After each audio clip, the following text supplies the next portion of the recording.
এই আহলে সুন্নাত ওয়াল জামাতের যে আকীদা ইয়াউমা তাবিয়াদ্দু উজু, কিয়ামতের ময়দানে আল্লাহ মানুষকে দুই দলে বিভক্ত করবে। এক দল মানুষের চেহারা থাকবে সুন্দর উজ্জ্বলময়, আরেক দল চেহারা থাকবে কালা। আফ্রিকার নিগ্রোরা যেমন কালা, তাদের চেহারার মধ্যে মায়া বোঝা যায় না। আল্লাহর নবী বলেন ময়দানের মধ্যে মানুষটা দুই দলে আল্লাহ বিভক্ত করে দিবে।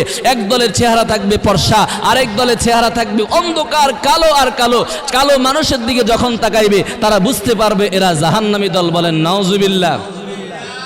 এই তাফসীরের কিতাবের শানে নজুলের মধ্যে আসছে,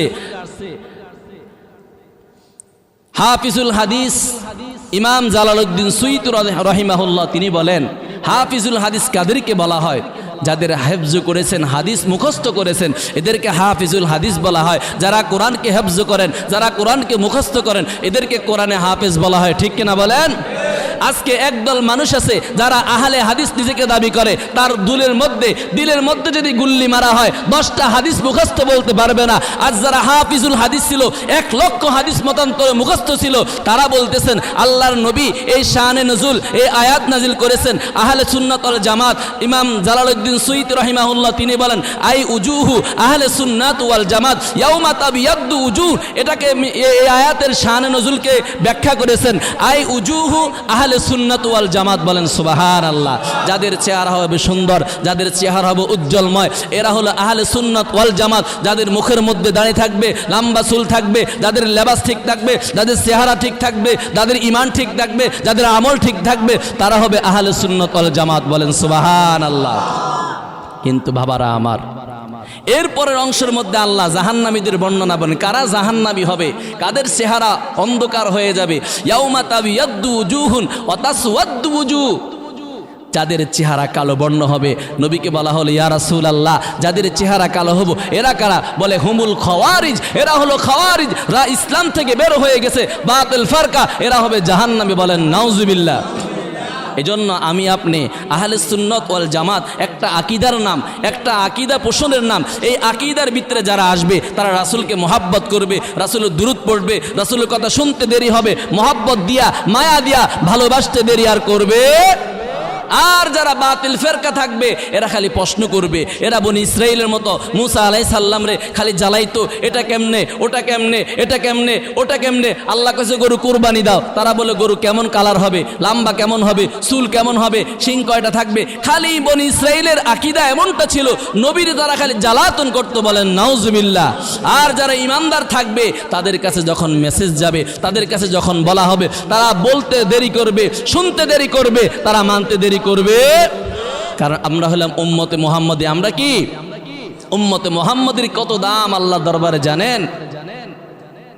আল্লাহ পাক বলে শুধু তোমার নবীর এত আজমত, নবীর এত সম্মান, নবীর এত মান, তোমার উম্মতের কত মান ইয়া রাসূলুল্লাহ আমি আপনাকে জানায় দেই। আল্লাহ রাসূল বলেন 200 বছর এক বনি ইসরাইলের এক আল্লাহর বান্দা নাফরমানি করেছেন। নাফরমানি করার পরে সে ইন্তেকাল করেছে। ইন্তেকাল করার পরে আল্লাহর বান্দাকে এই এলাকা মহল্লার মানুষে এমন জ্বালান জ্বালাইছে, 200 বছর হায়াত পাওয়ার পরে ইন্তেকাল করার পরে এই মানুষ বলছে তারা আমাদের মহল্লার গোরস্থানে দাফন করা যাবে না। কি করা যায়?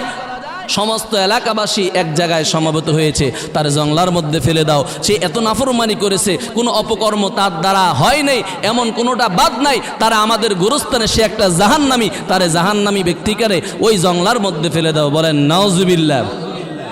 দেখেন বাবারা আমার, নবীর একটা নামের তাজিম করার কারণে, নবীকে মোহাব্বত করার কারণে 200 বছর নাফরমানি করার পরও বনি ইসরাইলের বান্দাকে আল্লাহ ওলি হিসেবে কবুল করছে। বলেন সুবহানাল্লাহ।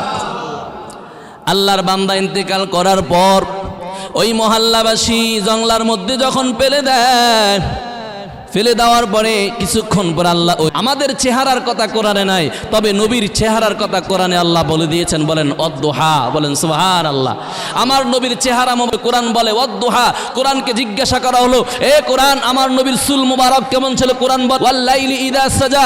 কোরআন বলো আমার নবীর কদম এর সাথে ধুলাবালি কেমন লেগেছে? কোরআন বলে লা উকসিমু বিহাদাল বালাদ। কোরআনকে জিজ্ঞাসা করা হলো, এ কোরআন বলো আমার নবীর সিনা মুবারকের কথা তোমার গর্ভে আছে কিনা? কোরআন বলে আলাম নাশরাহ লাকা সাদরাক, কোরআন বলো আমার নবীকে আল্লাহ পাঠিয়ে কি ইহসান করেছেন। কোরআন বলে লাকাদ মান্নাল্লাহু আলাল মুমিনিনা ইয বাআসা ফীহিম রাসূলাম মিন আনফুসিহিম। কোরআন বলো আমার নবীকে আল্লাহ শাফায়াতের কান্ডারি বানিয়েছে। কোরআন বলে হা ইন্না আতাইনাকাল কাউসার। কোরআন বলো আমার নবীকে আল্লাহ কি দিয়ে পাঠিয়েছেন। কোরআন বলে কদ জাআকুম মিনাল্লাহি নূর ওয়া কিতাবুম মুবিন। কোরআন বলো আমার নবীকে আল্লাহ রাউফ রহিম বানিয়েছে কিনা। কোরআন বলে লাকাদ জাআকুম রাসূলুম মিন আনফুসিকুম আজিজুন আলাইহি মা আনিতুম হারিসুন আলাইকুম বিল মুমিনিনা রাউফুর রহিম। কোরআন বলো আমার নবীকে আল্লাহ কি দিয়েছেন। কোরআন বলে ইন্না আতাইনাকাল কাউসার। কোরআন বলো আমার নবীর শান কি। কোরআন বলে ওয়া রাফা'না লাকা যিকরাক। বলেন সুবহানাল্লাহ। নবীর শান কেমন আল্লাহ বলে ওয়া রাফা'না লাকা যিকরাক। নবী গো আপনার শান আপনার মান কিয়ামত পর্যন্ত যদি কোনো উম্মত চেষ্টা করে শেষ করতে পারবে। আজ আমার নবীকে সাধারণ মানুষ বলে আছে না নাই? নবী দোষে গুণে মানুষ বলে আছে না নাই? আফসোস, আমার নবী যে একজন নূরের নবী। আমার নবীকে আল্লাহ কোরআনের মধ্যে বলে দিয়েছেন আহলে সুন্নাত ওয়াল জামাত যারা আকীদা অনুসারী আল্লাহ পাক কোরআনের আয়াত নাজিল করে দিয়েছেন। বলেন সুবহানাল্লাহ। একদল মানুষ আছে আহলে সুন্নতের নাম শুনলে তাদের মনটা ঘাবড়িয়ে যায়, তারা মুখটা ভেঙ্গায় দেয়, আছে না নাই?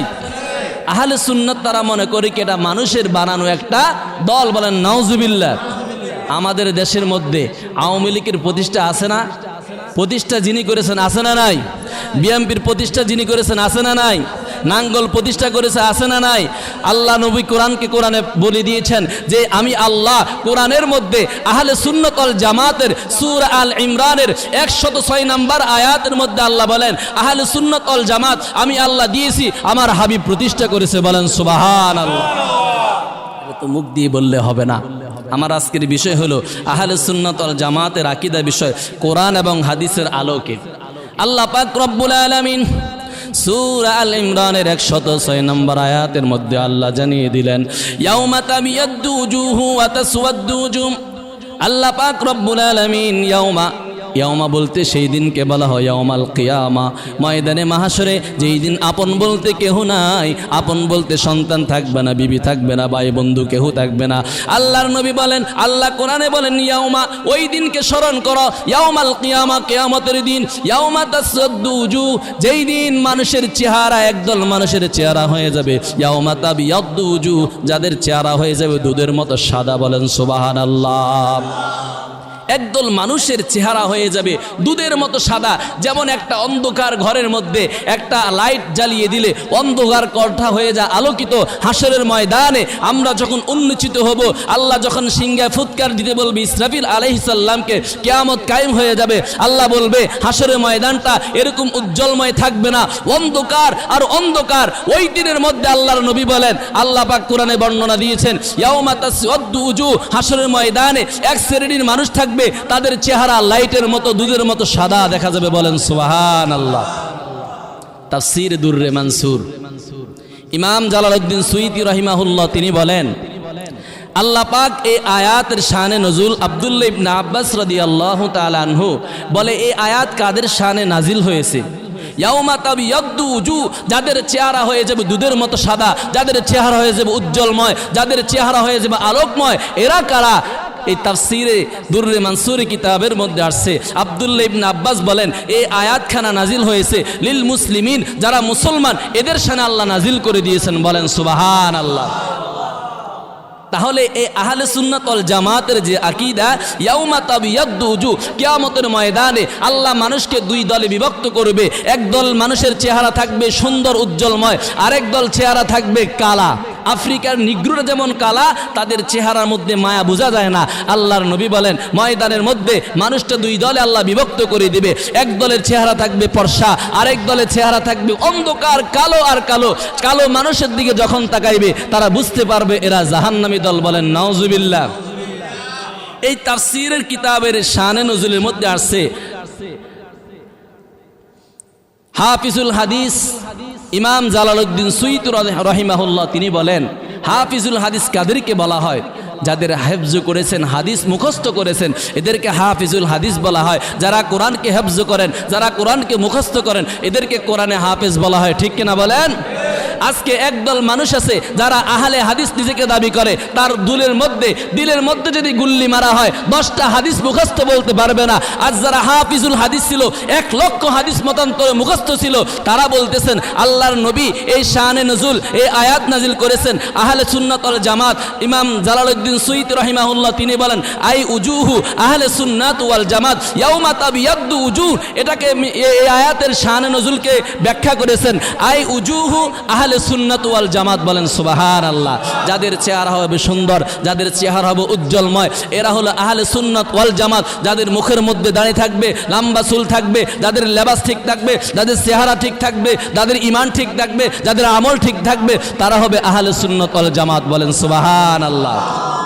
কিন্তু বাবারা আমার, এরপরের অংশের মধ্যে আল্লাহ জাহান্নামীদের বর্ণনা বলেন। কারা জাহান্নামী হবে, কাদের চেহারা অন্ধকার হয়ে যাবে? ইয়াউমা তাবিয়াদ্দু উজুহুন ওয়া তাসওয়াদ্দু উজুহ, যাদের চেহারা কালো বর্ণ হবে। নবীকে বলা হলো ইয়া রাসূলুল্লাহ, যাদের চেহারা কালো হবো এরা কারা? বলে হুমুল খাওয়ারিজ, এরা হলো খাওয়ারিজ, ইসলাম থেকে বের হয়ে গেছে, বাতিল ফারকা, এরা হবে জাহান্নামী। বলেন নাউজুবিল্লাহ। এজন্য আমি আপনি আহলে সুন্নাত ওয়াল জামাত একটা আকীদার নাম, একটা আকীদা পোষণের নাম। এই আকীদার ভিতরে যারা আসবে তারা রাসূলকে মহব্বত করবে, রাসূলের দুরূদ পড়বে, রাসূলের কথা শুনতে দেরি হবে, মহব্বত দিয়া মায়া দিয়া ভালোবাসতে দেরি আর করবে। আর যারা বাতিল ফেরকা থাকবে এরা খালি প্রশ্ন করবে। এরা বনি ইসরাইলের মতো মুসা আলাইহিস সালাম রে খালি জ্বালাইতো, এটা কেমনে, ওটা কেমনে, এটা কেমনে, ওটা কেমনে। আল্লাহ কাছে গরু কুরবানি দাও, তারা বলে গরু কেমন কালার হবে, লম্বা কেমন হবে, চুল কেমন হবে, শিং কয়টা থাকবে। খালি বনি ইসরাইলের আকীদা এমনটা ছিল, নবীর তারা খালি জ্বালাতন করতো। বলেন নাউজুবিল্লাহ। আর যারা ইমানদার থাকবে তাদের কাছে যখন মেসেজ যাবে, তাদের কাছে যখন বলা হবে, তারা বলতে দেরি করবে, শুনতে দেরি করবে, তারা মানতে দেরি করবে। কারণ আমরা হলাম উম্মতে মুহাম্মদী। আমরা কি উম্মতে মুহাম্মদের কত দাম আল্লাহ দরবারে জানেন? আল্লাহ পাক বলে শুধু তোমার নবীর এত আজমত, নবীর এত সম্মান, নবীর এত মান, তোমার উম্মতের কত মান ইয়া রাসূলুল্লাহ আমি আপনাকে জানায় দেই। আল্লাহ রাসূল বলেন 200 বছর এক বনি ইসরাইলের এক আল্লাহর বান্দা নাফরমানি করেছেন। নাফরমানি করার পরে সে ইন্তেকাল করেছে। ইন্তেকাল করার পরে আল্লাহর বান্দাকে এই এলাকা মহল্লার মানুষে এমন জ্বালান জ্বালাইছে, 200 বছর হায়াত পাওয়ার পরে ইন্তেকাল করার পরে এই মানুষ বলছে তারা আমাদের মহল্লার গোরস্থানে দাফন করা যাবে না। কি করা যায়? সমস্ত এলাকাবাসী এক জায়গায় সমবেত হয়েছে, তার জংলার মধ্যে ফেলে দাও। সে এত নাফরমানি করেছে, কোনো অপকর্ম তার দ্বারা হয় নাই, এমন কোনোটা বাদ নাই। তারা আমাদের গোরস্থানে, সে একটা জাহান্নামী, তারে জাহান্নামী ব্যক্তিকারে ওই জংলার মধ্যে ফেলে দাও। বলেন নাউজুবিল্লাহ। দেখেন বাবারা আমার, নবীর একটা নামের তাজিম করার কারণে, নবীকে মহব্বত করার কারণে 200 বছর নাফরমানি করার পরও বনি ইসরাইলের বান্দাকে আল্লাহ ওলি হিসেবে কবুল করছে। বলেন সুবহানাল্লাহ। আল্লাহর বান্দা ইন্তেকাল করার পর ওই মহল্লাবাসী জংলার মধ্যে যখন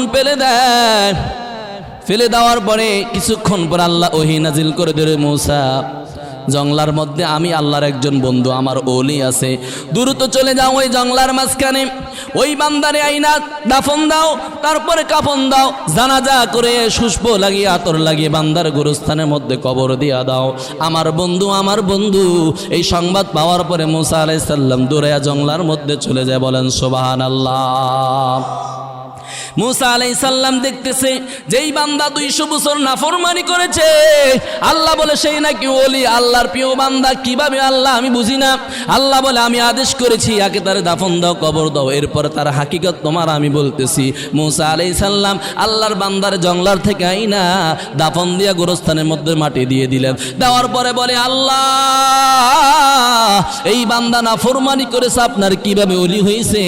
মূসা আলাইহিস সালাম বলে রে মূসা, আল্লাহ পাক রব্বুল আলামিন আমি আল্লাহ তোমার প্রতি একটা তাওরাত কিতাব নাজিল করে দিয়েছি। আসমানে কিতাব কয়টা? 104 খানা। কয়খানা? তার মধ্যে প্রসিদ্ধ আসমানি কিতাব 4 খানা, কোরআন, তাওরাত, ইনজিল, জাবুর। এর মধ্যে এই তাওরাত কিতাব আল্লাহ মূসা নবীর উপর নাজিল করেছেন। বলেন সুবহানাল্লাহ। বলে মূসা রে এই তাওরাত কিতাবের, এই বান্দা যখন তাওরাত কিতাব তেলাওয়াত করত তাওরাত কিতাবের প্রতি পৃষ্ঠায় পৃষ্ঠায় পৃষ্ঠায় আমার হাবিবের নাম নবী মুহাম্মদুর রাসূলুল্লাহর আহমদ আর মোহাম্মদ যখন বান্দা উল্টাইতো আর তেলাওয়াত করতো, যখন আহমদ নাম পাইতো মোহাম্মদ নাম পাইতো, ও মূসা আমার এই বান্দা আহমদের নাম মোহাম্মদের নাম পাইয়া যখন মুখের মধ্যে চুমু দিত আর চোখের মধ্যে হাত বোলাইয়া দিত, ডাক দিয়া বলতো ইয়া রাসূলুল্লাহ ইয়া হাবিবাল্লাহ, নবী গো আমি আপনারে খুব মোহাব্বত করে ভালোবাসি, বলেন সুবহানাল্লাহ। এই কথা যখন আল্লাহ জানাইয়া দিল মূসা আমার হাবিবের নাম শুনে মুখের মধ্যে চুমু দিত, মুখের মধ্যে লাগাইয়া দিত, চোখের মধ্যে লাগাইয়া দিত। আমার হাবিবরে ভালোবাসার কারণে মোহাব্বত কারণে আমি আল্লাহ তার 200 বছরের নাফরমানের গুনাহ ক্ষমা করে দিলাম, বলেন সুবহানাল্লাহ।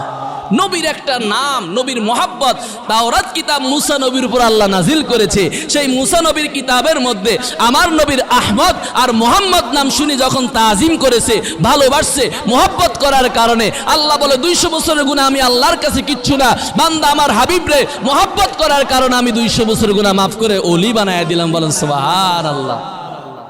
এজন্য ভাইয়েরা আমার, বন্ধুরা আমার, আহলে সুন্নতের প্রত্যেকটা আমল, প্রত্যেকটা কর্মসূচি, প্রত্যেকটা কাজ আমার রাসূল থেকে আসছে, আমার আল্লাহ আমার হাবিবকে দিয়েছেন, আর আমার হাবিব আমার রাসূল তাবিঈন সাহাবায়ে কেরামের কাছে এগুলা সব কিতাব আকারে লিপিবদ্ধ করে দিয়েছেন। এই জন্য আহলে হক যারা আছে, আহলে সুন্নাত ওয়াল জামাতের মতাদর্শী যারা আছে, এরা হলো সঠিক পথ। এই দল ছাড়া যত দল রয়েছে সমস্ত দলগুলো ফেরকায়ে বাতিলা, উম্মুল খাওয়ারিজ, এরা হলো জাহান্নামী, এরা হলো জাহান্নামী, বলেন নাউজুবিল্লাহ। মোল্লা আলী কালী রহিমাহুল্লাহ তিনি কেমন বড় মুফাসসির মুহাদ্দিস ছিলেন জানেন? আজ থেকে প্রায় 450 বছর আগে মোল্লা আলী কারি হানাফি মাক্কি তিনি ছিলেন মুহাদ্দিস, মুফাসসির, মুহাক্কিক, মুফতি, সমস্ত এলেম অর্জন করার পরে মক্কা এবং মদিনার ইমাম তিনি ছিলেন, বলেন সুবহানাল্লাহ। মক্কা মদিনার ইমাম ছিলেন, শুধু তাই নয়, কিতাবের মধ্যে আসছে মোল্লা আলী কারি আহলে সুন্নাত ওয়াল জামাতের একজন মতদর্শী, তিনি হানাফি মাযহাবের, তিনি 1 লক্ষ হাদিস একসাথে বলে দিতে পারতেন, বলেন সুবহানাল্লাহ। তিনি বলেন লা শাক্কা ওয়ালা রাইবা, যারা আহলে সুন্নাত ওয়াল জামাতের মতদর্শী অনুসরণ করবে এরা জান্নাতি, এরা জান্নাতি, এরা জান্নাতি, বলেন সুবহানাল্লাহ।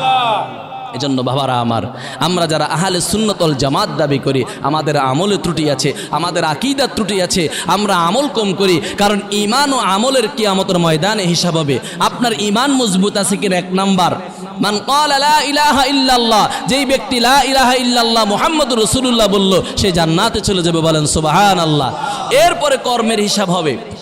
আপনি কি চুরি করেছেন না বাটপারি করেছেন? ওই যে মাঠের মধ্যে আমরা গেলে আমাদের ক্ষেতের আইল আছে, একজন আইল কাটতে কাটতে কাটতে কাটতে এক বিগতরে 4 আঙ্গুল বানায় আছে না নাই? আহ কি আফসোস! আপনি আহলে সুন্নাত ওয়াল জামাতের একজন অনুসারী, একজন সৈনিক, আপনি যদি নবীর সুন্নতকে মহাব্বত করেন, নবীকে ভালোবাসেন, তাহলে নবীর যে ইতাআত আছে, নবীর যে কর্ম ফর্মুলাগুলো আছে, আপনার ভিতর অনুসরণ থাকতে হবে। আমার নবী কোনোদিন মানুষের সম্পদ আত্মসাৎ করে নাই, আমার নবী জবান দিয়ে মিথ্যা বলে নাই, আমার নবী কারো গালমন্দ করে নাই, আমার নবীর ব্রেন দিয়ে কারো ক্ষতি করে নাই, আমার নবী প্রতিবেশীর সাথে মহাব্বত করেছেন, ভালোবাসছেন। এই কাজগুলা, এই কর্মগুলা যদি আপনার ভিতরে থাকে, তাহলে আপনি একজন আহলে সুন্নাত ওয়াল জামাতের সৈনিক, বলেন সুবহানাল্লাহ। আমি কিন্তু সুন্নি দাবি করি, সুন্নতের আমল নাই, মুখের মধ্যে দাঁড়ি নাই, লম্বা জামা নাই, না 5 ওয়াক্ত নামাজ পড়ি না, হালাল ভক্ষণ করি না, সুদের সাথে আমার মুআমালাত মুআশারাত, সুদ দেই নেই, আদান প্রদান করি, আবার আমি সুন্নি দাবি করি, এটা কি হবে? একজন সুন্নি দাবি করলে ততক্ষণ সে সুন্নি হবে না যতক্ষণ না নবীর বিরোধিতা করবে, আর যতক্ষণ সে নবীর আহলে বায়েত, নবীর মোহাব্বত আজিম থাকবে তার অন্তরের ভিতরে, আমার রাসূল দেখানো পথ ও মত মেনে চলেছে, তাহলে সে সুন্নি হবে, বলেন সুবহানাল্লাহ। ভাইরা আমার, বাবারা আমার, এজন্য আপনি সুন্নিয়তের ভিতরে থাকবেন। সমস্ত বিধিবিধান, আহকাম, নামাজ, রোজা, হজ, যাকাত, যাদের উপর যাকাত ফরজ হয়েছে তারা যাকাত দিবে, যাদের উপর হজ ফরজ হয়েছে তারা হজ করবে, যাদের উপরে যাকাত এবং ফরজ হয় নাই, যাকাত এবং হজ, এরা হজ করবে না, 5 ওয়াক্ত নামাজ আদায় করবে, কালিমা স্বীকার করবে, মাহে রমজান সামনে চলে আসছে, রমজানের রোজা রাখবে, বলেন সুবহানাল্লাহ। এই যে রজব মাস, শাবান মাস আমাদের জন্য খুব বারাকা। আল্লাহর নবী রজব এবং শাবান মাস আসলে একটা দোয়া শিখিয়েছেন উম্মতরে, আল্লাহুম্মা বারিক লানা ফি রজাবা ওয়া শাবান ওয়া বাল্লিগনা রমাদান। আয় আল্লাহ, আমাকে রজব এবং শাবান মাসের যত বারাকা আছে, যত রহমত আছে, যত নিয়ামত আছে, আল্লাহ তুমি দান করো। মাহে রমজান পর্যন্ত আমার হায়াতকে বুলন্দ করে দাও, যাতে রমজান মাস পাইয়া আমি তোমার মাহবুব বান্দা হয়ে যাই। বলেন সুবহানাল্লাহ।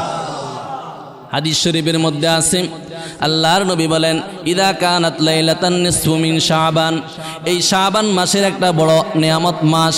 এই মাসে বান্দা আগামী 1 বছর কি করবে, কে দুনিয়ার জমিনে আসবে, কে ইন্তেকাল করবে, কে রিজিক বদলি হবে, কে ধ্বংস হয়ে যাবে, সমস্ত বিধিবিধান আল্লাহ পাক রব্বুল আলামিন লৌহে মাহফুজ থেকে বান্দার তকদিরের খাতা লিপিবদ্ধ করা হবে। রজব মাসের শাবান মাসের 14তম রাত নিসফু মিন শাবান, এই 14তম রাত শাবান মাসে আগামী 1 বছর কারা থাকবে, কারা মরবে, কাদের রিজিক দিব, কে ফকির হবে, কে ধনী হবে, কে অসুস্থ হবে, সমস্ত কিছু তকদিরের খাতায় লিপিবদ্ধ হবে। আর আল্লাহ পাক ফাইনাল তখন করবে রমজান মাস সবে কদর রাত্রে। বলেন সুবহানাল্লাহ। এই মাস, এই রাতের কত বড় নিয়ামত জানেন? হাদিস শরীফে আল্লাহর নবী বলেন, এই মাস, এই সবে বরাতের রাত্রে যদি কোনো বান্দা, কোনো উম্মত সূরা ফাতিহা পড়ার পরে প্রত্যেক রাকাতে সূরা ইখলাস 10 বার পড়ে, কয়বার পড়ে? প্রত্যেক রাকাতে সূরা ফাতিহার পরে সূরা ইখলাস 10 বার পড়ে, এমন করে করে 2 রাকাত নামাজ আদায় করবে। যেই বান্দা এমন করে করে 2 রাকাত নামাজ আদায় করবে, আল্লাহ পাক ওই বান্দা বান্দির আমল নামার মধ্যে 400 বছরের ইবাদত দিয়ে দিবে। বলেন সুবহানাল্লাহ। আল্লাহর একজন পয়গম্বর নবী মুহাম্মদুর রাসূলুল্লাহর, আমাদের নবীর ছাড়াও একজন নবী ছিলেন, ইনজিল কিতাব যার উপর আল্লাহ নাজিল করে দিয়েছেন, ঈসা রূহুল্লাহ। ঈসা রূহুল্লাহ, তাকে রূহুল্লাহ বলা হয় এই কারণে, তিনি কবরের কিনারায় যদি বলতো কুম বিইজনিল্লাহ, ও আল্লাহর বান্দা আল্লাহর হুকুমে জিন্দা হয়ে যাও, সঙ্গে সঙ্গে মৃত ব্যক্তি কবর থেকে বের হয়ে যেত। বলেন সুবহানাল্লাহ। এই জন্য তাকে ঈসা রূহুল্লাহ বলা হয়। তার উপাধি ছিল মৃত ব্যক্তিকে কবর থেকে জিন্দা করত। 40 বছর না, 50 বছর না, 500 না, 100 বছর না, কবরের কিনারায় যখন বলতো কুম বিইজনিল্লাহ, আল্লাহর হুকুমে তুমি দাঁড়িয়ে যাও, সাথে সাথে কবর ফাঁদ হয়ে আল্লাহর বান্দা দাঁড়িয়ে যেত। বলেন সুবহানাল্লাহ। এই ঈসা রূহুল্লাহ শাবান মাসের ফজিলত, কেমন ফজিলত রে বাবা! দেখেন, ঈসা রূহুল্লাহ যখন একদিন রাস্তা দিয়ে হাঁটতেছে, হাঁটার সময় দেখতেছে একটা সুন্দর বড় পাথর দেখা যায়, সুন্দর পাথর। এই পাথর দেখে আল্লাহর শুকর আদায় করলো, আল্লাহ এত সুন্দর একটা পাথর দেখলাম গো আল্লাহ, তোমার শুকর আদায় না করে আমি পারি না। এই দৃশ্য যখন আমার মাওলা দেখলেন, আল্লাহ ডাক দেয়া বলে, জিব্রাইল জিব্রাইল, দেরি আর করবা না, যাও ঈসা রূহুল্লাহর কাছে সংবাদ নিয়ে যাও। জিব্রাইল আলাইহিস সালাম আসমান থেকে যখন ঈসা রূহুল্লাহর কাছে আসলেন, এ ঈসা, তুমি পাথর দেখে আশ্চর্য হয়ে গেছো, আল্লাহর নিয়ামত শুকর আদায় করছো। বলে, তাই নাকি? করব না? আমার আল্লাহ এত একটা নিদর্শন, সুন্দর একটা পাথর বানিয়েছেন, এটা আল্লাহর নিয়ামত, আল্লাহর শুকর আমি আদায় না করলে কার শুকর আদায় করবো? বলেন সুবহানাল্লাহ। জিব্রাইল বলে, গো ও ঈসা রূহুল্লাহ, তুমি যদি চাও এই পাথরের ভিতরে আল্লাহ কি নিয়ামত রাখছে আল্লাহ তোমারে দেখাইতে চায়। ঈসা রূহুল্লাহ বলে, হ্যাঁ, আমি এই পাথরের ভিতরে কি নিদর্শন আছে দেখতে চাই। আল্লাহ ডাক দেয়া বলে, জিব্রাইল, আমার বন্ধুরে বলে দাও তার হাতের মধ্যে একটা লাঠি আছে, এই লাঠি দিয়া পাথরের মধ্যে আঘাত করত। ঈসা রূহুল্লাহকে যখন বলা হলো আল্লাহর নাম বলে এই পাথরের মধ্যে হাতের লাঠি দিয়ে আঘাত করতে দেরি হয়, সঙ্গে সঙ্গে পাথর দ্বিখণ্ডিত হতে দেরি করে না। বলেন সুবহানাল্লাহ। কোনো তরবারি ছিল না, হাতুড়ি ছিল না, ছিল একটা হাতের লাঠি। নবীদের মুজিজা, তারা আল্লাহর হুকুমে সব কাজ করে। আল্লাহর নাম বলে পাথরের মধ্যে যখন আঘাত করেছে, সঙ্গে সঙ্গে বড় বিশাল বড় পাথর দ্বিখণ্ডিত হয়ে গেছে। বলেন সুবহানাল্লাহ। এবার দ্বিখণ্ডিত হওয়ার পরে দেখতেছেন একটা মানুষ এই পাথরের ভিতরে অবস্থান করতেছে, তাসবিহ পড়ে, আল্লাহর জিকির করে, আর নবীর নামে দুরূদ সালাম পাঠ করে। তার সামনে একটা আঙ্গুর বেদানা গাছ জিন্দা অবস্থায় রয়েছে। ও বাবা, বলেন তো, একটা পাথরের উপরে, একটা মাটির উপরে অথবা একটা পাথরের উপরে কোনো বিচি খেজুরের দানা রাখা হলে এটাতে গাছ জাগাবে নি? বলেন, গাছ উঠবে? এটা তো মরে যাবে, রোদের যেই তাপ আছে এই তাপ এটা শুকিয়ে নষ্ট হয়ে যাবে। আল্লাহর কুদরত এই পাথরের ভিতরে একজন মানুষ আল্লাহর জিকির করে, নবীর প্রতি দুরূদ পড়ে, সামনে আল্লাহ একটা আঙ্গুর গাছ জ্বালায়া দিলেন, জিন্দা গাছ। এটা দৃশ্য দেখার পরে ইসরাহুল্লাহ জিব্রাইল বলে, জিব্রাইল এটা কিভাবে সম্ভব? একজন জীবন্ত মানুষ, সামনে একটা আঙ্গুর বেদানা গাছ। বলে এটা কিভাবে সম্ভব? বলে আমি বলবো না, ওই মানুষকে আপনি জিজ্ঞাসা করেন। বলে তাই নাকি? এটা কি কথা বলতে পারে? বলে হ্যাঁ, আপনি জিজ্ঞাসা করে দেখেন। বলেন সুবহানাল্লাহ। আল্লাহর নবী ঈসা রূহুল্লাহ যখন ওই বান্দাকে জিজ্ঞাসা করলেন, ভাই আপনি কতদিন ধরে পাথরের ভিতরে অবস্থান করেন? বলে একদিন নয়, 2 দিন নয়, 100 নয়, 200 নয়, আমি 400 বছর ধরে আল্লাহর নামের জিকির করি, আখির নবী মুহাম্মদুর রাসূলুল্লাহর উপর দুরূদ সালাম পাঠ করি। বলেন সুবহানাল্লাহ। এই দৃশ্য দেখার পরে বলে, আপনি কি কিছু খান না? বলে হ্যাঁ আমি খাই। এই যে আমার সামনে একটা আঙ্গুর গাছ আছে, যখন আমার খিদা লাগে এখান থেকে আমি আঙ্গুর খাই। আল্লাহ পাক আমার 400 বছর ধরে এই আঙ্গুর নামক নিয়ামত খাওয়ায়া আমার এখানের মধ্যে আল্লাহ জীবিত রেখেছে। বলেন সুবহানাল্লাহ। রাখে আল্লাহ, মারে কে? মারে আল্লাহ, রাখে কে? আল্লাহর দ্বারা সব সম্ভব কিনা বলেন? এটা ঈমান আসেনি আমাদের? এই বিশ্বাস করার নাম হলো ঈমান। যে অলৌকিক দৃশ্যটা, যে একজন মুমিন যখন আল্লাহ প্রদত্ত আমার রাসূলের কোনো শান বলবে, সে শোনা মাত্রই সে গ্রহণ করে নেবে। বলেন সুবহানাল্লাহ। আর বেঈমানের পরিচয় তখন দেখবেন, নবী মাটির তৈরি না নূরের তৈরি, নবী জানে কি জানে না, তালাখালি প্রশ্ন করবে। এই প্রশ্নকারীরা হলো ভ্রান্ত আকীদা, হুম্মুল খাওয়ারিজ, এরা হলো জাহান্নামী। বলেন নাউজুবিল্লাহ। আশিকে রাসূল আমার আল্লাহর গুণগান, আমার আল্লাহর সিফাত যখন শুনবে তার ঈমান তাজা হয়ে যাবে। আমার রাসূলের শান যখন শুনবে তার মহব্বত বৃদ্ধি হয়ে যাবে। বলেন সুবহানাল্লাহ। বলে রে ভাই তাই নাকি? বলে হ্যাঁ, আমার খিদা লাগলে আঙ্গুর গাছ থেকে আঙ্গুর খাই। এই দৃশ্য দেখার পরে ঈসা রূহুল্লাহ জমিনের মধ্যে সঙ্গে সঙ্গে সিজদায় পড়ে গেল।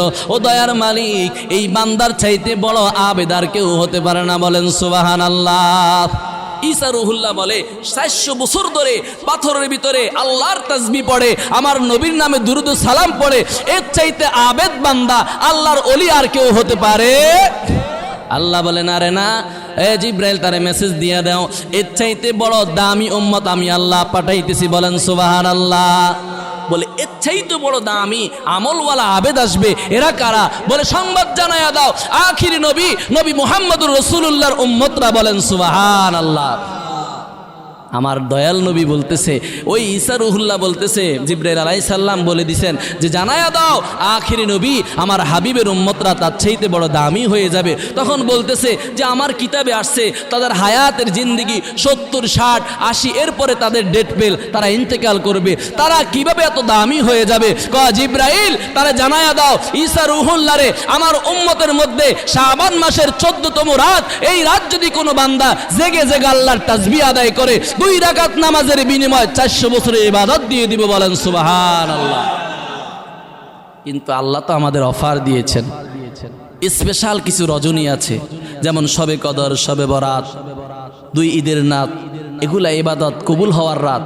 আমরা এই রাতগুলো আসলে মসজিদে একটু মিলাদ হয়, একটু জিকির হয়, একটু মুনাজাত করার পরে তাবারক নিয়ে আমরা বাড়ির মধ্যে যাই ঘুমান। জনমের ঘুম দেই, সারা বছর ঘুমায়। আল্লাহ বলে, বান্দারে এই রাত আসছে, আমি আল্লাহর কাছে চা, গুনাহ ক্ষমা করে দিব, রিজিকের প্রয়োজন রিজিক দিব, বিপদে আসত বিপদ দূর করে দিব, স্ত্রী নিয়ে সমস্যার মধ্যে আসত সমস্যা দূর করে দিব। আল্লাহ পাকের কুদরতি নজর থাকে প্রথম আসমানের মধ্যে। আল্লাহ বলে, কার রিজিকের প্রয়োজন, কার টাকা পয়সার প্রয়োজন, কার সন্তান হয় না, কে মুসিবতের মধ্যে আছো, বান্দারে আমি আল্লাহর কাছে চাইতে দেরি হবে, আমি দিতে দেরি করব। আর আমরা ঘুমাইয়া থাকি। তাহলে এই যে শবে বরাতের রজনী আমাদের সামনে আসছে, আল্লাহর নবী বলেন যদি কেউ সূরা ফাতিহার পরে, সূরা ফাতিহার সাথে 10 বার সূরা ইখলাস এরকম করে করে 2 রাকাত নামাজ আদায় করতে পারে, তাহলে ওই যে মুসা ঈসা রূহুল্লাহর উম্মত যখন এই 400 বছর পাথরের ভিতরে ইবাদত করেছে, 2 রাকাত নামাজের বিনিময়ে আল্লাহ তার আমলনামার মধ্যে 400 বছরের ইবাদত দিয়ে দিবে। বলেন সুবহানাল্লাহ। ভিন্ন হাদিসের মধ্যে আসছে, যদি কেউ শবে বরাতের রজনীতে গোসল করে, ইবাদতের জন্য প্রস্তুতি নেয়, উত্তমভাবে সে সাজে, পরিষ্কার পরিচ্ছন্ন হয়, সে যখন গোসল করবে শরীর থেকে যতটুকু পানি, যত ফোঁটা পানি ঝরবে, এই পানির বিনিময় আল্লাহ এক একটা পানির ফোঁটার বিনিময় তার আমলনামার মধ্যে 700 রাকাত নামাজের সওয়াব দিয়ে দিবে। বলেন সুবহানাল্লাহ। শবে বরাতের রজনীতে যদি কেউ নামাজের প্রস্তুতি নেয়, ইবাদতের জন্য পবিত্রতা হাসিল করে, গোসল করতে গিয়ে যত ফোঁটা পানি তার শরীর থেকে ঝরবে, আল্লাহর নবী বলেন প্রত্যেক ফোঁটার বিনিময় 700 রাকাত নামাজের সওয়াব দেওয়া হবে। বলেন সুবহানাল্লাহ। তাহলে না থেকে না অর্ধবেলা 12টা বাজে না। এই জন্য বাবারা আমাদেরকে আল্লাহ সুযোগ দিয়েছে, আমাদের হায়াতের গুন্ডি কম, কিন্তু আমাদের জন্য আল্লাহ এমন কেমন বিশেষ রাত দিয়েছে, কদর রাত যদি ইবাদত করেন 1000 মাসের সওয়াব আমলনামার মধ্যে দিবে।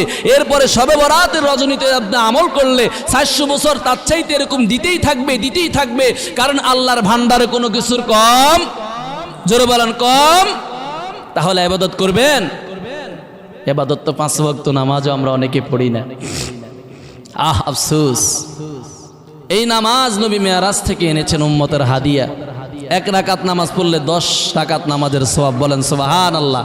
5 ওয়াক্ত নামাজ আদায় করলে 50 ওয়াক্ত নামাজের সওয়াব। এই সওয়াব থেকে আমি মাহরুম হয়ে যাই। নবী আফসোস করে রওজা শরীফে আথারে বসে বসে প্রত্যেক বৃহস্পতিবারে উম্মতের আমলনামা আমার রাসূলের দরবারে হাজির করা হয়। অমুক এলাকার অমুক কি ইয়া রাসূলুল্লাহ আপনার প্রতি দুরূদ পড়েছে, এরকম নাফরমানি করে যে সব নবীর দরবারে হাজির করা হয়। যখন থেকে আপনি দুরূদ ও সালাম বেশি বেশি পাঠ করেছেন, নবী মুস্কি হেসে দেয়। বলেন সুবহানাল্লাহ। উম্মত হইয়া রাসূলের প্রতি দুরূদ পড়তে আমরা চাই না। হাসরের ময়দানে উম্মতে মুহাম্মাদের কত দাম, আমার রাসূলকে আল্লাহ কত শান দিয়েছেন জানেন? আমাদের আরো শানের অভাব নাই। হাসরের ময়দান যখন আল্লাহ কায়েম করে ফেলবে, দেখেন এই উম্মতে মুহাম্মাদি হওয়ার কারণে আল্লাহ কত দামি আমাদেরকে বানিয়েছেন। হাসরের ময়দান যখন আল্লাহ কায়েম করে ফেলবে, সমস্ত মানুষকে আল্লাহ সারি সারি দাঁড় করিয়ে দিবে। সর্বপ্রথম আল্লাহ নূহ আলাইহিস সালামকে ডাকবে, নূহ আসো তোমার বিচার কার্যক্রম শুরু করে দেই। নূহ নবী দ্বারা আল্লাহ পাক রব্বুল আলামিন হাসরের ময়দানে সর্বপ্রথম বিচার কার্যক্রম শুরু করে দিবে। আর বলবে, রে নূহ তুমি তোমার উম্মত রে আমি আল্লাহর দাওয়াত দিয়েছিনি, হাল বাল্লাগতা রিসালাতে ইলা কওমি। ও নূহ, আমি আল্লাহর মেসেজ, আমি আল্লাহর দাওয়াত কতটুকু তোমার উম্মতের কাছে পৌঁছায় দিছ? বলে, আল্লাহ আমার উম্মতরা আমি দাওয়াত দিয়েছি। আল্লাহ পাক এবার নূহ নবীর উম্মতকে ডাকবে, এ নূহ নবীর উম্মতেরা গো, তোমরা কোথায়? আসো, কোথায় তোমরা কোথায়? নূহ নবী কি তোমাদেরকে আমি আল্লাহর দ্বীনের দাওয়াত দিয়েছিনি? এই কথা বলার পরে নূহ নবীর উম্মতরা বলবে, আল্লাহ নূহ নামের কোনো নবী আমাদের কাছে আসে নাই, নূহ নামের কোনো নবী আমাদেরকে দ্বীনের দাওয়াত দেয় নাই। বলেন নাউজুবিল্লাহ। হাসরের ময়দানের ভয়াবহ দৃশ্য, ওইদিকে জাহান্নামের হুঙ্কার, ওইদিকে জাহান্নামের আগুন দেখার পরে মানুষ বলবে, আল্লাহ নূহ নবী নামের কোন নবী আমাদেরকে দ্বীনের দাওয়াত দেয় নাই, এই জন্য আমরা গোমরাহী হয়েছি, জাহান্নামী হয়েছি। এই দৃশ্য বলার পরে আল্লাহ বলবে, নূহ রে তোমার উম্মতরা বলে তুমি তো দাওয়াত দাও নাই। তখন আল্লাহ কাছে নূহ নবী বলবে, আল্লাহ আপনি তো জানেন আমি দাওয়াত দিছি কিনা না দিছি। বলে, হ্যাঁ আমি জানি, তারপর আমি আল্লাহর কাছে সত্যিকারে প্রমাণ লাগবে, এই প্রমাণ ছাড়া আমি আল্লাহ বিশ্বাস করি না। নূহ নবী ডাক দেয়া বলবে, আল্লাহ উম্মত মিথ্যাচার করবে, উম্মত মিথ্যা বলবে, আমি আল্লাহ জানতাম। এই ময়দানে মাহশরে আমি নূহুর পক্ষে কোনো আদম নবী সাক্ষী দিবে না, ঈসা নবী সাক্ষী দিবে না, মুসা কালিমুল্লাহ সাক্ষী দিবে না, আদম ও সফিউল্লাহ কেউ সাক্ষী দিবে না। আল্লাহ আমি আল্লাহ এমন একজন নবীর উম্মতকে নিয়ে আসছি, যেই নবীর উম্মতরা আমি নূহুর পক্ষে সাক্ষী দিবে। বলেন সুবহানাল্লাহ। বলে, কারা এরা? বলে, আল্লাহ আখিরি নবী নবী মুহাম্মদুর রাসূলুল্লাহ সাল্লাল্লাহু আলাইহি সাল্লামের উম্মতেরা আমি কি দ্বীনের দাওয়াত দিছি না দিছি, আমি তাদেরকে আমার সাক্ষী হিসাবে পেশ করব। বলেন সুবহানাল্লাহ।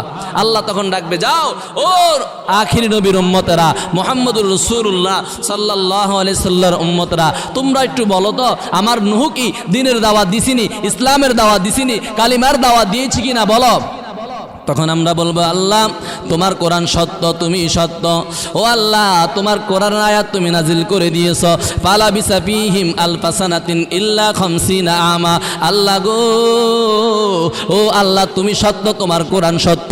আমরা কোরআন তেলাওয়াত করে দেখলাম, নূহ নবী 950 বছর, 50 বছর কম 1000 বছর দ্বীনের দাওয়াত দিয়েছে। এই দ্বীনের দাওয়াত দিতে গিয়ে মাত্র 80 জন উম্মতকে তার অনুসারী বানাইছে। বলেন সুবহানাল্লাহ। 950 বছর আল্লাহর দিনের দাওয়াত দিয়েছে। নূহ আলাইহিস সালাম মাত্র 80 জন উম্মত তার অনুসারী হয়েছে। আর আমার নবী, আপনার নবী 63 বছর জিন্দেগির মধ্যে এখনো নবীর দিনের দাওয়াত আছে না নাই? কিয়ামত পর্যন্ত থাকবে উম্মতে মুহাম্মদের দিনের দাওয়াত। কারণ আল্লাহ পাক বলেছে, কুনতুম খায়রা উম্মাতিন উখরিজাত লিন-নাসি তা'মুরুনা বিল মা'রুফ ওয়া তানহাউনা আনিল মুনকার। আমি আল্লাহ তোমাদেরকে শ্রেষ্ঠ জাতি বানিয়েছি, তোমরা সৎ কাজে আদেশ করবে, অসৎ কাজে তোমরা উম্মতদেরকে নিষেধ করবে। তোমাদের নবী যে কাজ ছিল, নবীর দিনের দাওয়াত ছিল, তোমরা উম্মতরা এগুলা প্রচার প্রসার করবা, মানুষদেরকে আলোচনা করে শোনাইবা, মসজিদে জুমার দিন বয়ান করে শোনাইবা। বলেন সুবহানাল্লাহ। এটা হলো আমাদের শান। তখন নূহ নবী, আমরা আল্লাহর কাছে যখন একথা বলবো, আল্লাহ নূহ নবী 950 বছর দিনের দাওয়াত দিয়েছে, আয় আল্লাহ তোমার কোরআন সত্য, ফালাবিসা ফিহিম আলফা সানাতিন ইল্লা 50 আমা। আল্লাহ তোমার কোরআন যদি সত্য হয়ে থাকে, নূহ নবীর দিনের দাওয়াত সত্য। বলেন সুবহানাল্লাহ। আল্লাহ ডাক দিয়া বলে, রে এ উম্মতে মুহাম্মাদি, আমি আল্লাহ তোমাদেরকে এমন উম্মত বানাইলাম, ওয়াকাযালিকা জাআলনাকুম উম্মাতান ওয়াসাতাল লিতাকুনু শুহাদা আলান্নাস। আমি আল্লাহ তোমাদেরকে মধ্যম পন্থা উম্মত বানাইলাম, তোমরা বাড়াবাড়িও করবা না, ছাড়াছাড়িও করবা না, তোমাদেরকে আমি আল্লাহ বিশেষ বিশেষ নবীদের সুপারিশ হিসাবে গ্রহণ করব। বলেন সুবহানাল্লাহ। কারণ বহু নবীর জাতিরা নবীরে প্রশ্ন করার কারণে, নবীর এরকম মানহানি করার কারণে তারা জাহান্নামী হয়ে গেছে। যেমন সালেহ আলাইহিস সালাম আল্লাহর একজন নবী ছিলেন, উম্মতেরকে দিনের দাওয়াত দেয়, দিনের দাওয়াত দেওয়ার করে এক পর্যায়ে এমন পর্যায়ে চলে গেল, তারা দিনের দাওয়াত বিশ্বাস করে না। বলে, সালেহ তোমারে আমরা নবী বানবো, আল্লাহ বলে স্বীকার করব, যদি তুমি আমাদেরকে, এই যে আমাদের সামনে বিশাল বড় একটা পাথরের পাহাড় দেখা যায়, এই পাথর থেকে একটা জ্যান্ত উটনি বের করবা, ওই উট বের হয়ে সাথে সাথে বাচ্চা প্রসব করবে। শুধু তাই নয়, সে বাচ্চা প্রসব করার পরে আবার দুধ পান করবে। বলেন সুবহানাল্লাহ। এখন বলে, নূহ ইয়া সালেহ, তুমি যদি এই দৃশ্য আমাদেরকে দেখাইতে পারো, তাহলে তোমার আমরা নবী মানবো, আর যদি না পারো, তোমার আমরা নবী মানবো না, তুমি মিথ্যাচার করো, তোমাকে আমরা মিথ্যাবাদী বলবো। বলেন নাউজুবিল্লাহ। সালেহ আলাইহিস সালাম দেখেন, আমাদের মাধ্যমে আল্লাহ দিনের দাওয়াত এই পর্যন্ত নিয়ে আসছে। ওলামায়ে কেরাম বেলায়েতের দরজা আল্লাহ খোলা রাখছেন, নবুয়তির দরজা তালা বন্ধ করে দিয়েছেন। নবী আর আসবে না, নবীওয়ালা কাজ করবে আলেম ওলামারা, আল্লাহর নির্বাচিত কিছু বান্দারা, যারা মুহসিন থাকবে, যারা সালেহ থাকবে, এরা দিনের কাজ করবে। বলেন সুবহানাল্লাহ। তখন এই সালেহ আলাইহিস সালাম বলে, আল্লাহ আমারও তুমি হেফাজত করো, তারা তো আমার অস্বীকার করবে। আল্লাহ বলে, সালেহ রে, এই উম্মত যে তোমার সাথে প্রশ্ন করবে আমি আল্লাহ জানতাম, তুমি চিন্তা করিও না, এটার ভিতরে আমি আল্লাহ জ্যান্ত রেখে দিয়েছি। তোমার হাতের মধ্যে যে লাঠি আছে, সমস্ত এলাকাবাসীকে দাওয়াত দাও, যদি তারা ঈমান গ্রহণ করে, ইসলাম গ্রহণ করে, তুমি তাদেরকে বলো তারা গ্রহণ করবে কিনা। বলে, হ্যাঁ, যদি জ্যান্ত উটনি পাহাড় থেকে বের করতে পারো, বাচ্চা প্রসব করে, এক কথায় আমরা তোমার দিনকে মেনে নিব। বলেন সুবহানাল্লাহ। আল্লাহর হুকুমে পাথরের আঘাত পাহাড়ের মধ্যে আঘাত করলেন, সাথে সাথে পাহাড় দ্বিখণ্ডিত হইয়া জ্যান্ত উটনি বের হইছে, বাইর হইয়া সাথে সাথে বাচ্চা প্রসব করছে, দুধ পান করছে। এরপরে তারা এই সালেহ নবীকে তারা নবী হিসাবে মানে নেই। বলেন নাউজুবিল্লাহ। ওই জাতিকে আল্লাহ ধ্বংস করে দিয়েছে, ওই জাতিকে আল্লাহ ধ্বংস করে দিয়েছে।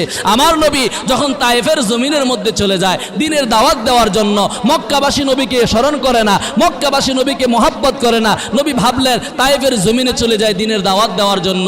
তায়েফের জমিনে যখন দিনের দাওয়াত দেওয়ার জন্য নবী চলে গেলেন, মক্কার ওই তায়েফের বাসীরা ছোট ছোট বাচ্চাদেরকে লেলিয়ে দিলেন, এটাকে পাগল বলো, তোমরা পাথর নিক্ষেপ করো। বাচ্চাদেরকে যখন লাগিয়ে দিলেন, বাচ্চারা আমার নবীর গায়ে মোবারকের মধ্যে পাথর মারতেছে, নবীর শরীর থেকে রক্ত মোবারক ঝরতে ঝরতে জুতা মোবারকের মধ্যে লেগে যায়। কিতাবের মধ্যে আসছে, জিবরাইল আলাইহিস সালাম বলে, ইয়া রাসূলুল্লাহ, আপনি শুধু আদেশ করেন, তায়েফবাসীর দুই পাশে যে পাহাড় আছে, আল্লাহর আদেশে আমি পাথরের এই পাহাড়গুলোকে একটা চাপ দিয়ে তাদেরকে ধ্বংস করে দেই। বলেন নাউজুবিল্লাহ। আল্লাহর নবী বলে, রে জিবরাইল, আমি আল্লাহ রহমত হিসেবে আমাকে পাঠিয়েছেন, আজকে যদি তাদেরকে তুমি ধ্বংস করে দাও, তারা তো ধ্বংস হয়ে যাবে, এই জাতি তো হেদায়েতের পথ পাবে না। আমি আল্লাহ, আমি রসুল তাদেরকে ক্ষমা করে দিলাম। বলেন সুবহানাল্লাহ। নবীরা বিরক্ত হইয়া জাতির উপর আল্লাহর পক্ষ থেকে আযাব নিয়ে এসে তাদেরকে ধ্বংস করে দিয়েছে। এজন্য বাবারা আমার, আমরা বেশি বেশি আল্লাহর জিকির করব, আল্লাহর ইবাদত করব, রসুলের প্রতি আমরা বেশি বেশি দুরুদ সালাম পাঠ করব। এই দুরুদ সালাম যদি বেশি পড়তে পারেন, আম্মা যারা এসে বলে ইয়া রাসূলুল্লাহ, হাসরে ময়দানে আপনার নিকটবর্তী কে হবে? আমার দয়াল নবী বলে, যেই উম্মত বেশি বেশি আমার প্রতি দুরুদ সালাম পড়বে, আমাকে তাজিম করবে, আমাকে সালাম পাঠ করবে, সেই ময়দানে মাহশরে আমি রাসূলের সঙ্গী হয়ে থাকবে। বলেন সুবহানাল্লাহ। এই জন্য আমি আর সেদিকে যাব না। তাহলে আমরা আহলে সুন্নাত ওয়াল জামাতের আকীদা একটা, যে আহলে সুন্নাত ওয়াল জামাত ইয়াউমা তাবিয়াদ্দু উজুহু ওয়া তাসওয়াদ্দু উজুহ, যাদের চেহারা হবে সুন্দর, যাদের চেহারা হবে দুধের মতো সাদা, এরা হবে আহলে সুন্নাত ওয়াল জামাতের অনুসারী। আর যাদের চেহারা হয়ে যাবে কালো, এরা হবে হুমুল খাওয়ারিজ, এরা ভ্রান্ত আকীদা, এরা জাহান্নামী, এরা জাহান্নামী। বলেন নাউজুবিল্লাহ। আসেন বাবারা আমার, আমার মা বোনেরা বাড়ির আশেপাশে আসলে মাঝে মধ্যে বলে একটু মা বাবার ওয়াজ করিও কাছ দূরে। তাহলে আসেন, এই যে মা বাবা কত বড় নিয়ামত জানেন? আল্লাহর নবী মুহাম্মদুর রাসূলুল্লাহ রাত্রেবেলায় ঘরের মধ্যে ঘুমিয়ে আছেন। গভীর রজনীতে আমার নবী আমার সাথে ঘুমিয়ে আছে। ডান কাত বাম কাত হয়ে দেখতেছি আমার দয়াল নবী আমার পাশে আর নাই। ঘরের আঙ্গিনা বাইরে আমি খুঁজতেছি আমার নবী কোথায়, আমার নবী কোথায়। আমি খুঁজতে খুঁজতে যখন জান্নাতুল বাকির মধ্যে চলে যাই, গিয়ে দেখতেছি আমার নবী হাত তুলে আল্লাহর দরবারে ক্রন্দন করে, আল্লাহ উম্মতরে ক্ষমা করে দাও, আমার মা বাবারে মাফ করে দাও। সমস্ত উম্মতের জন্য আল্লাহর নবী ক্রন্দন করে করে রাতের গভীর রাতে আল্লাহর নবী জান্নাতুল বাকির মধ্যে দোয়া করেন। বলেন সুবহানাল্লাহ। নবী আমার যখন জান্নাতুল বাকির মধ্যে হাঁটতেছেন চতুর্দিকে, এমন সময় দেখতেছি এক যুবক, তার কবরের মধ্যে ধাউ ধাউ করে আগুন জ্বলতেছে। রে বাবা, আগুন যখন জ্বলতেছে বলে আল্লাহ এই যুবকের কবরে কেন আগুন জ্বলে? বলে রে নবী, ও নবী, ও নবী, এই যুবক তার মার সাথে বেয়াদবি করেছে, মার মনে আঘাত দিয়েছে, মার মনে কষ্ট দিয়েছে। এই জন্য আমি আল্লাহ মার বদদোয়া দেওয়ার কারণে তার কবরের মধ্যে ধাউ ধাউ করে আগুন জ্বালিয়ে দিলাম। বলেন নাউজুবিল্লাহ। নবী দৃশ্য দেখার পরে খুব কষ্ট লেগেছে। আল্লাহর নবী বলে, সাহাবায়ে কেরাম, এই যুবকের মা দুনিয়ার জমিনে বেঁচে আছে কিনা খবর নাও। নবী আমার যখন সংবাদ পাঠাইয়া দিলেন, মা বাবা করণীয় কত বড় নিয়ামত। যারা মা বাবারে মহাব্বত করে, ভালোবাসে, মা বাবারে তাজিম করে, মা বাবার দোয়ার বদলতে আল্লাহ পাক দুনিয়া ও আখিরাতে তাদের সম্মান বাড়িয়ে দেয় কিনা বলেন? যারা মা বাবারে সম্মান করবে, তাজিম করবে, ইজ্জত দিবে, তাদের বরণ পোষণ দিবে, এরা দুনিয়াও শান্তি, আখিরাতেও তাদের জান্নাত তার মায়ের পদতলে। বলেন সুবহানাল্লাহ। নবী যখন সংবাদ পাঠাইয়া দিলেন, তার মারে সংবাদ দেওয়া হলো। বলে, ও নবী, আমার দয়াল নবী আপনারে খবর দিয়েছেন আপনার সন্তানকে মাফ করে দেওয়ার জন্য। বলে, না না, আমার সন্তানকে আমি ক্ষমা করব না। নবীর কদমের মধ্যে যখন হাজির করা হলো, আম্মাজানকে যখন আমার দয়াল নবী বলে, ও আম্মাজান, আপনার সন্তানরে মাফ করে দেন, কবরের মধ্যে ধাউ ধাউ করে আগুন জ্বলতেছে। এই কথা বলার পরে নবী কয়, ইয়া রাসূলুল্লাহ, ইয়া হাবিবাল্লাহ, নবী গো, আমার এই সন্তান আমারে খুব দিলে আঘাত দিয়েছে। কি আঘাত দিয়েছে আপনি বলেন? বলেন, একদিন তারা আমি শাসন করতে গিয়ে, কথাবার্তা বলতে গিয়ে সে আমার কপালের মধ্যে একটা পাথর মেরেছে। ইয়া রাসূলুল্লাহ, পাথর মারার কারণে আমি বেহুশ হয়ে জমিনের মধ্যে পড়ে গেলাম। আমার সন্তান আমার আর খোঁজ নেয় নেই, খবর নেয় নেই, আমি জমিনের মধ্যে রক্তাক্ত হয়ে গেলাম। ইয়া রাসূলুল্লাহ, যখন এই দৃশ্যের খবর আমার মনে পড়ে, আমি সহ্য করতে পারি না, আমার দিল থেকে বদদোয়া চলে যায়। বলেন নাউজুবিল্লাহ। ইয়া রাসূলুল্লাহ, আমি আমার সন্তানকে ক্ষমা করব না। আল্লাহর নবী বলেন, না, তুমি সন্তানরে মাফ করে দাও, কবরের মধ্যে আযাব হয়। বলে, না নবী, মাফ করব না। আল্লাহর নবী বলে, সাহাবায়ে কেরাম, দেরি করবেন না, আগুনের মঞ্চ জ্বালিয়ে দেন, এই যুবককে কবর থেকে উঠাইয়া আগুনের মধ্যে জ্বালাইয়া দিব। বলেন নাউজুবিল্লাহ। এই কথা বলার পরে যখন নবী ধাউ ধাউ করে আগুন জ্বালিয়ে দিলেন, সাহাবায়ে কেরাম আগুন যখন মঞ্চ তৈরি করে দিলেন, আগুন প্রজ্বলিত করার করে যখন ওই যুবককে কবর থেকে উঠাবে, আল্লাহর নবী বলেন, এই আম্মাজান বলে, ইয়া রাসূলুল্লাহ, ইয়া হাবিবাল্লাহ, নবী গো, আমার সন্তান আমার সামনে আগুনে জ্বলবে, আমার সন্তান আমার সামনে আগুনে জ্বলবে, আমি মা হইয়া তাকায়া দেখবো। নবী গো, নবী গো, আমি সহ্য করতে পারবো না, আপনি সাক্ষী থাকেন, আমার সন্তানরা আমি মাফ করে দিলাম। এই কথা বলতে দেরি হয়, যুবকের কবরে আগুন বন্ধ হইতে দেরি হয় না। বলেন সুবহানাল্লাহ। উফি ওয়ালা তানহারহুমা, আল্লাহ সূরা বানী ইসরাঈলের মধ্যে বললেন, ও সন্তানেরা, মা বাবারে ধমক দিও না, শব্দ করিও না। তোমার কর্মের কারণে, তোমার কথার দ্বারা যদি দিলে আঘাত পায় আর অন্তর থেকে বলে, আল্লাহ কষ্ট পেয়েছি, সন্তানটা আমার দিলে আঘাত দিয়েছে, আল্লাহ সন্তানটা আমার সাথে দীর্ঘদিন ধরে কথা বলে না, আমার বরণ পোষণ দেয় না, কত কষ্ট করে না খেয়ে না পড়ে সন্তান মানুষ করেছি, আজ টাকার মালিক, গাড়ির মালিক, টাকা পয়সার অভাব নাই, কিন্তু সন্তান আমার খেদমত করে না। বলেন নাউজুবিল্লাহ। এরকম আছে না নাই? বহু জালিম আছে, মা বাবার খবর নেন, আছে না নাই? অর্থ আছে, সম্পদ আছে, সব আছে, টাকা পয়সা সব কিছু রয়েছে, কিন্তু পিতা মাতার খেদমত করে না, পিতা মাতার ইজ্জত দেয় না, সম্মান দেয় না। এরকম জালেম আছে না নাই? এজন্য ভাইয়েরা আমার, পিতামাতা যখন দেখে এরকম দৃশ্য, সন্তান মার সাথে কথা বলে না, মা রাস্তা দিয়ে হাঁটে, সন্তান বামে দিয়ে চলে যায়, তখন মাঝে মাঝে ভাবে কখন জানি সন্তানটা জড়াইয়া ধরবে আর বলবে, মা ক্ষমা করে দাও। মা ক্ষমার জন্য হাত বাড়াইয়া দেয়, সন্তান বাম দিকে চলে যায়, মনে বড় কষ্ট পায়। এই কষ্টটা আপনার জন্য, আমার জন্য জাহান্নাম হতে পারে কি পারে না? নবীজির হাদিস, আল্লাহর নবী বলেন, যেই সন্তান কোনো মা বাবার দিলে আঘাত দিবে, রিদর রব্বি ফি রিদল ওয়ালিদাইন ওয়া সাখাতুর রব্বি ফি সাখাতিল ওয়ালিদাইন, কোন সন্তানের প্রতি পিতা মাতা যদি সন্তুষ্ট হয়ে যায়, আমার আল্লাহ ওই সন্তানের প্রতি সন্তুষ্ট হয়ে যায়। বলেন সুবহানাল্লাহ। আর যদি কোনো সন্তানের জন্য মা শব্দ করে দিলের মধ্যে আঘাত পায়, বদদুয়া দেয়, আল্লাহর নবী বলেন সঙ্গে সঙ্গে আরশে মুআল্লার মধ্যে আল্লাহ পৌঁছায়া দেয়। ওই সন্তানের অবনতি হবে, দুনিয়া থেকে তার কোনো শান্তি নাই, কোনো শান্তি নাই। স্ত্রী দিয়ে শান্তি পাবে না, সন্তান দিয়ে শান্তি পাবে না, সমাজের মধ্যে মানুষ তারা ভালোবাসবে না, কারণ মা বাবার দিলে আঘাত দিয়েছে। যারা মা বাবার দিলে আঘাত দিবে তাদের আমল বরবাদ হয়ে যাবে, যারা মা বাবার দিলে কষ্ট দিবে তাদের কোনো আমল আল্লাহর দরবারে কবুল হবে না। বলেন না নাউজুবিল্লাহ। এজন্য ভাইয়েরা আমার, পিতা মাতার মনে আঘাত দেওয়া যাবে না। যারা মা বাবার সাথে বেয়াদবি করেছেন, কষ্ট দিয়েছেন, বুঝে না বুঝে, এখনো সময় রয়েছে, পিতা মাতার কদমের মধ্যে যে ক্ষমা চান, মাগো আমারে মাফ করে দাও। আল্লাহর নবী বলেন, এই পৃথিবীর মধ্যে সবচাইতে দয়াবান হলো আমার আল্লাহ। কোনো সন্তান যদি মা বাবার পায়ের কদমে যায় ধরে, মা ক্ষমা করে দাও, মাফ করে দাও, সঙ্গে সঙ্গে মা আর দেরি করবে না, সমস্ত ব্যথা সমস্ত বেদনা ভুলে সন্তানদের জড়াইয়া ধরবে, বাবা আয়, তুই আমার হারানো গোলাম ছিলি, তোরা আমি মায়া করেছি, ভালোবেসেছি, ভুল বুঝার কারণে তুই আমার কাছ থেকে দূরে চলে গেছো, আমি আল্লাহর দোহাই দিয়ে বললাম তোরে মাফ করে দিলাম। এই মা যখন বলবে মাফ করে দিলাম, আপনার সমস্ত রুজি ইনকামের মধ্যে আল্লাহ বরকত দিবে কিনা বলেন? এই জন্য পিতামাতার মনে কষ্ট দেওয়া যাবে না। আল্লাহ পাক রব্বুল আলামিন আমাদের সকলকে পিতামাতাকে সন্তুষ্ট রেখে আহলে সুন্নাত ওয়াল জামাতের মতাদর্শী মেনে ঈমান ও আমলের সাথে এই জমিন থেকে যেন বিদায় হতে পারে, আল্লাহ পাক কবুল করুন। আমিন।